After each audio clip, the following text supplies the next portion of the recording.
80 years ago, the world was at war and a Tri-Cities soldier was fighting to stay alive in Europe. Tonight, Josh Smith introduces us to an American hero who still remembers the horror of what he saw. At this Johnson City senior living facility, the resident Green Thumb can tell you a lot about plants and about his remarkable service in World War II. His name? Eli Anderson Torbett. But everybody knows you as? Tab. How'd you get the name? I'd like to know myself.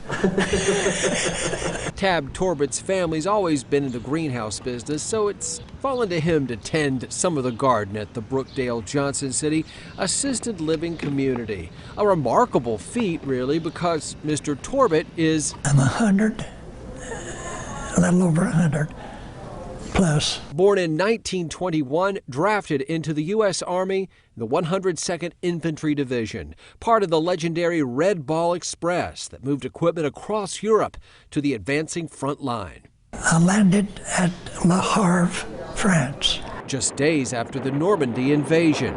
For weeks, they dodged enemy fire and chased the retreating Germans all the way to the Battle of the Bulge. It got pretty hot, you know, from the Germans.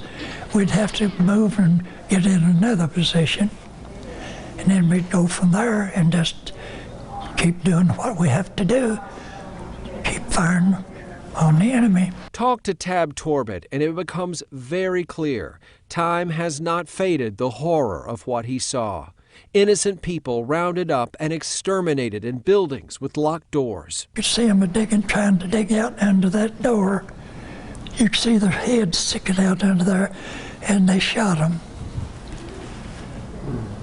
Killed them. It's awful what we've seen over there. Awful. At one point, Torbett guarded German prisoners of war, and in some of them, he found a connection. One of them said, we wanted out. We didn't want to go in service to start with. One of the prisoners did, and said we want out just like y'all did. They wanted to be free. They wanted to be free. And we was nice to them. And they were just as nice as they could be to us. Almost 80 years later, this veteran looks back and gives thanks. I really appreciate it to be a veteran, to defend our country. I'm very proud to be USA veteran.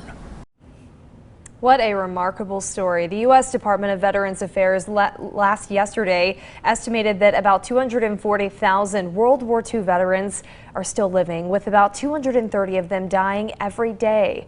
If you happen to know a living World War II veteran, or really any veteran whose story needs to be told, you can let us know by going to WJHL.com and clicking on Veterans Voices, where you can nominate a veteran for an upcoming report.